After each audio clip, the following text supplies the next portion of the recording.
प्राचीन समय की बात है।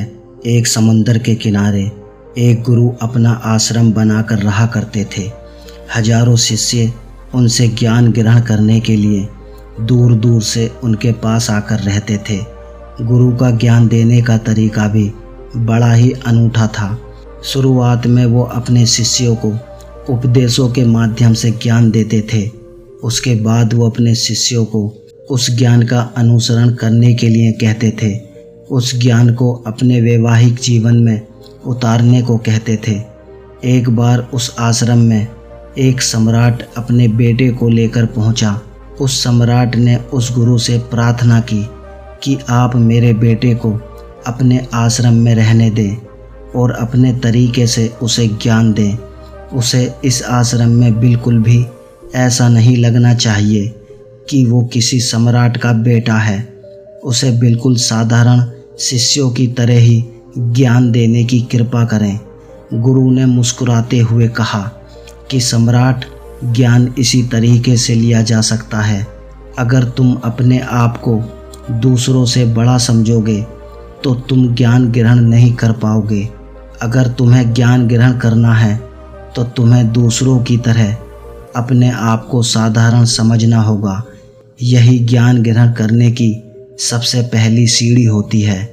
तुम निश्चित रहो, किंतु आज से तुम्हारे बेटे की जिम्मेदारी मेरे कंधों पर रही। ये कहकर गुरु सम्राट के बेटे को अपने साथ लेकर समुंदर के किनारे टहलने के लिए निकल गए। आश्रम के बाकी सभी बच्चे उस सम्राट को देख रहे थे। सम्राट अपने बेटे को अपने रथ पर बिठाकर लाया था, जिससे सभी बच्चे समझ गए थे कि ये लड़का सम्राट का बेटा है। इसी वजह से आश्रम के सभी बच्चे सम्राट के बेटे की तरफ आकर्षित हो गए थे। जब गुरु सम्राट के बेटे को लेकर समुंदर पर टहल रहे थे तो सम्राट का बेटा अचानक फूट फूट कर रोने लगा, क्योंकि वो अभी सिर्फ 12 वर्ष का था और 12 वर्ष की आयु में उसके पिता उसे अपने से दूर छोड़कर चले गए थे। ये सदमा वो बच्चा सहन नहीं कर पा रहा था। वो नहीं समझ पा रहा था कि उसके पिता उसकी भलाई के लिए उसे उस गुरु के पास छोड़कर गए हैं। उसे रोते हुए देखकर गुरु ने कहा कि बेटा, मैं तुम्हें चुप नहीं करूँगा। हो सकता है कि आज मैं तुम्हारे आंसू पोंछ दूँ, लेकिन कल तुम फिर अपने आप को अकेला पाओगे। याद रखना, जीवन में इंसान अकेला आता है और अकेला ही जाता है। जितनी जल्दी जो इंसान इस बात को समझ लेता है, वो उतनी जल्दी आत्मज्ञान के रास्ते पर निकल पड़ता है। गुरु ने अपनी बात आगे बढ़ाते हुए कहा कि जो इंसान अकेला रहना सीख लेता है वही खुद से प्यार कर पाता है, और जो खुद से प्यार करना जानता है वो किसी के भी जाने का अफसोस नहीं करता, क्योंकि वो खुद से ही प्यार करता है। धीरे धीरे तुम आश्रम के माहौल में ढल जाओगे। शुरुआत में तुम्हें समस्या आ सकती है, लेकिन कुछ दिनों के बाद तुम इसे आत्मसात कर लोगे। उसके बाद तुम्हें यही जगह बहुत अच्छी लगने लगेगी। ये जगह तुम्हें अपने महल जैसी लगने लगेगी। संध्या हो चुकी थी। समुंदर के दूसरे छोर पर सूरज छिपने लगा था और अपने ललीमा पूरे आसमान में बिखेर रहा था। बड़ी ही सुंदर दृश्य था और गुरु शिष्य को अपने साथ लेकर आश्रम में वापस लौट आए। उस शिष्य को भी थोड़ी सांत्वना मिली, क्योंकि गुरु की आंखों में एक अभूतपूर्व शांति झलक रही थी। और जब हम किसी एकांतवासी गुरु की आंखों में शांति देख लेते हैं तो हमारे हृदय से सारा भार हट जाता है, मन एकदम निर्मल हो जाता है। जब सम्राट का बेटा रात्रि का भोजन करने के लिए भोजन कक्ष में पहुंचा तो आसपास के सभी शिष्य उसके पास आने लगे। उन सभी को पता था कि ये सम्राट का बेटा है और अगर हम इससे दोस्ती कर लेते हैं तो उससे हमारा बहुत फ़ायदा होने वाला है। यही सोचकर आश्रम के ज़्यादातर बच्चों ने उसे घेर लिया था। बस कुछ बच्चे जो अकेले रहने का महत्व समझते थे जो दिखावे में विश्वास नहीं करते थे, वो उस सम्राट के बेटे के पास जाने की बजाय अपना पूरा ध्यान खाने पर लगा रहे थे और एकांत में बैठकर अपना भोजन कर रहे थे। कुछ दिनों के बाद सम्राट के बेटे की आश्रम के ज़्यादातर बच्चों के साथ दोस्ती हो गई थी। अब वो आश्रम में उन बच्चों के साथ घूमता, उन्हीं के साथ अपना ज़्यादातर समय बिताता। आखिरकार सम्राट का बेटा था, सुख सुविधाओं में पला बड़ा था। आसपास बहुत से दास और दासियां होते थे। आसपास अपने मित्रों से घिरे होना, वही दिनचर्या उसने इस आश्रम में भी अपना ली थी। ऐसा नहीं था कि गुरु को ये सब पता नहीं था, पर गुरु उसे अलग तरीके से ज्ञान देना चाहते थे। बच्चों को ज्ञान आप उपदेश देकर नहीं दे सकते, उन्हें साक्षात्कार कराना पड़ता है। उसके बाद उन्हें वो बात समझ आती है जो आप समझाना चाहते हैं। गुरु को ये बात पता थी कि अगर मैं उसे बोल कर बताऊँगा तो ये कभी नहीं समझ पाएगा। मुझे उसे दिखाना पड़ेगा, उसे एहसास कराना पड़ेगा कि अकेले रहने से ही तुम अपनी शक्तियों को जान पाओगे। ये सीख देने के लिए गुरु एक दिन शिष्य को अपने साथ एक पहाड़ी की चोटी पर ले गए। पहाड़ी पर पहुंचकर गुरु ने शिष्य से कहा कि अब तुम्हारा ज्ञान पूरा हो चुका है, बस एक आखिरी रात तुम्हें यहाँ पर बितानी होगी। उसके बाद अगले दिन शाम को मैं तुम्हारे राजमहल तुमको पहुँचा दूँगा। वो बच्चा तो यह सुनकर बहुत खुश हो गया कि अब मैं वापस अपने राजमहल चला जाऊँगा। फिर से मेरे दास और दासियाँ, सारी भोग की वस्तु मेरे पास होंगी। उस शिष्य ने गुरु से पूछा कि गुरुजी, मुझे आज रात आप यहाँ पहाड़ी पर क्यों छोड़ रहे हैं? आखिर मुझे कौन सा आखिरी ज्ञान यहाँ से मिलेगा? गुरु ने मुस्कुराते हुए कहा कि यहाँ पर चट्टान के पीछे तुम्हें छिपकर बैठना होगा। यहाँ पर रोज रात को एक बाज आता है, तुम्हें उस बाज को देखना है, बड़ी गौर से देखना है, हर गतिविधि देखनी है। और उस बाज को देखने के बाद अगले दिन अगर तुम उस बाज की खूबियाँ मुझे बता पाए तो मैं तुम्हें तुम्हारे राजमहल वापस भिजवा दूँगा। और हाँ, सुबह आने से पहले एक बात पर और ध्यान देना है। एक चरवाहा यहाँ पर अपनी भेड़ों को चराने के लिए आता है, तुम्हें उन भेड़ों की गतिविधियाँ भी देखनी हैं। याद रखना, बाज की गतिविधि रात को और भेड़ों की गतिविधि सुबह। अगर तुम इन दोनों की गतिविधि ध्यान से देखकर मुझे बता पाए तो तुम इस आश्रम से हमेशा के लिए आज़ाद हो जाओगे, तुम्हारा ज्ञान पूरा हो जाएगा। मैं तुम्हारे पिता को कह दूंगा कि ये बच्चा हमारे आश्रम का सबसे ज्ञानी बच्चा है। ये कहकर गुरु अपने आश्रम में वापस लौट आए और वो बच्चा वहीं पर उस चट्टान के पीछे खड़ा हुआ उस बाज का इंतज़ार करने लगा। काफ़ी वक्त बीत जाने के बाद वहाँ पर एक बाज अपने बच्चे के साथ पहुँचा। सम्राट के बेटे ने पूरी रात उस बाज की गतिविधि बड़े ही ध्यानपूर्वक देखी और सुबह होने के बाद जब वहाँ चरवाहा अपनी भेड़ों को लेकर पहुँचा तो उसने एक अभूतपूर्व दृश्य देखा। उसने देखा कि वो बाज भेड़ के मेमने को अपने पंजों में दबाकर आसमान में उड़ गया। उसने उस भेड़ के बच्चे का शिकार कर लिया था। ये सारा दृश्य देखकर वो बच्चा आश्रम में वापस अपने गुरु के पास पहुंचा। इससे पहले कि गुरु उससे कुछ पूछते, उसने गुरु को प्रणाम करते हुए कहा कि गुरुदेव, आप आश्रम के सभी बच्चों को यहाँ पर बुला लीजिए। मैं सब लोगों को बताना चाहता हूँ कि मैंने क्या देखा। जब आश्रम के सभी बच्चे वहाँ पर पहुँच गए तो सम्राट के बेटे ने कहना शुरू किया कि मैंने अपने जीवन में बहुत से पक्षियों को देखा है, लेकिन बाज उन सभी पक्षियों में से सबसे अद्भुत और सबसे अलग होता है। उदाहरण के लिए, एक तोता हम सभी ने देखा है। तोता बोलता तो बहुत है लेकिन कभी ऊंचा नहीं उड़ पाता। लेकिन एक बाज जो कि हर समय शांत रहता है, वो आकाश को भी छू सकता है। उसमें आकाश को भी छू लेने का सामर्थ्य होता है। जब भी एक बाज अपने शिकार को निश्चित कर लेता है तो वो उसी शिकार पर अपनी नज़रें गड़ाए रहता है, चाहे वो कितनी भी ऊंचाई पर क्यों ना हो, चाहे कितना भी बड़ा तूफान क्यों ना आ जाए, लेकिन उसकी नज़र हमेशा अपने लक्ष्य पर स्थिर रहती है। आज सुबह जिस बाज को मैंने देखा उसने हर भेड़ को अपना शिकार नहीं बनाया, बल्कि उस भेड़ों के झुंड में से उसने उस भेड़ के मेमने को अपना शिकार बनाया।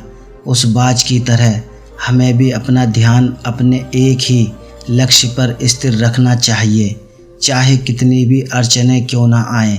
हमें अपना लक्ष्य स्पष्ट दिखाई देना चाहिए। हमें अपनी ऊर्जा बर्बाद करने की बजाय हमें किसी एक लक्ष्य पर पूरी एकाग्रता के साथ ध्यान देना चाहिए।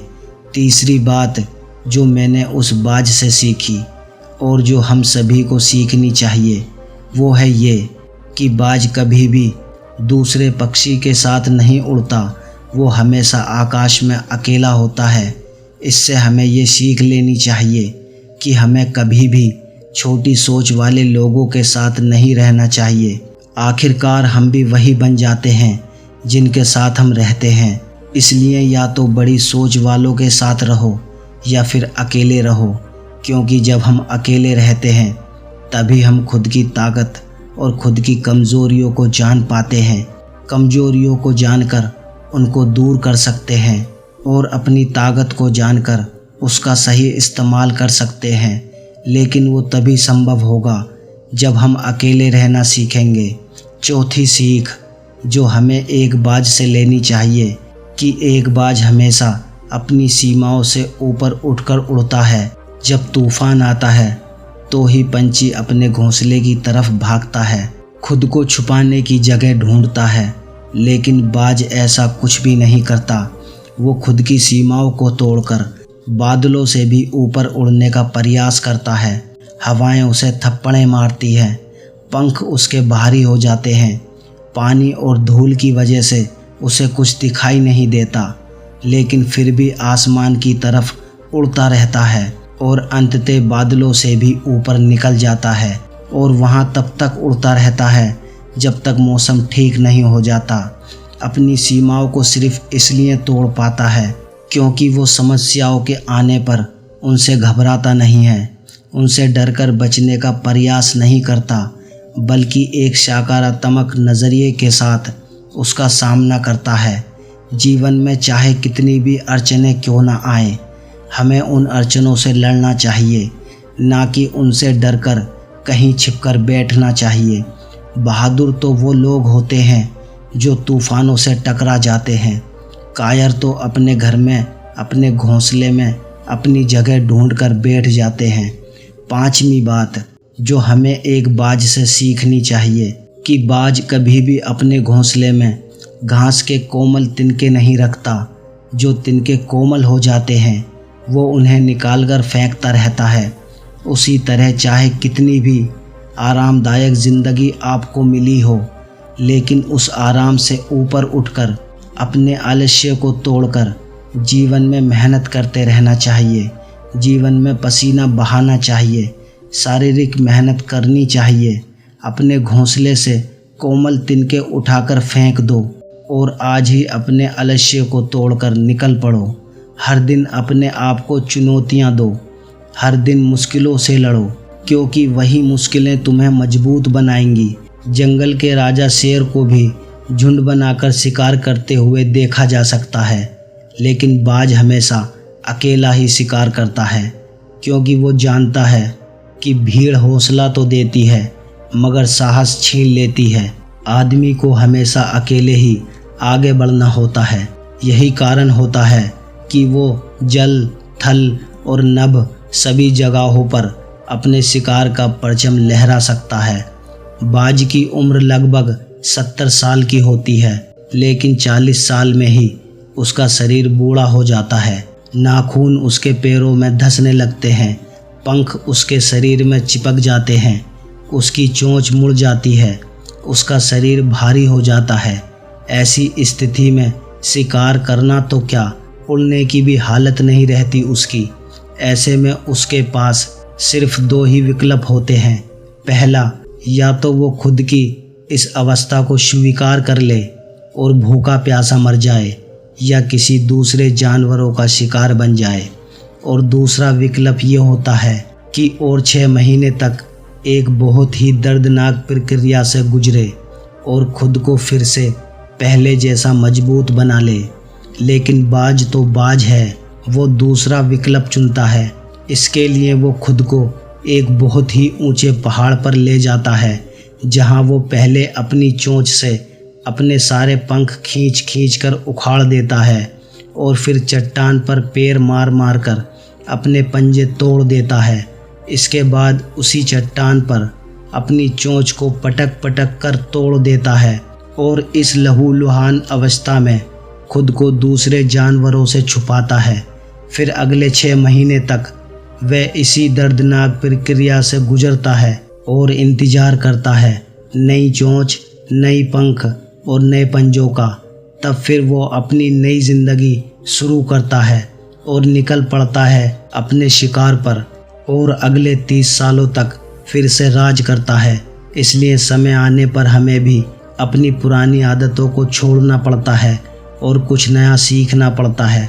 समय के साथ बदलना पड़ता है, अपने आप को तैयार करना पड़ता है, वरना हमारा भी शिकार हो सकता है, हम भी पीछे रह सकते हैं। इसके बाद सम्राट के बेटे ने भेड़ों की विशेषता बताते हुए कहा कि भेड़ हमेशा झुंड में चलती है, उन्हें झुंड में एक साथ चलने से हिम्मत मिलती है, लेकिन जैसे ही उन पर शिकार होता है वैसे ही वो भीड़ तितर बितर हो जाती है और उस भीड़ में से एक भी भेड़ अपने साथी की मदद करने के लिए वापस नहीं लौटते।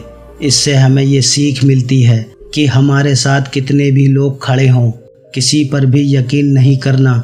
यकीन करना तो खुद पर करना, क्योंकि बुरा समय आने पर वो भीड़ कब तितर बितर हो जाएगी आपको पता ही नहीं चलेगा।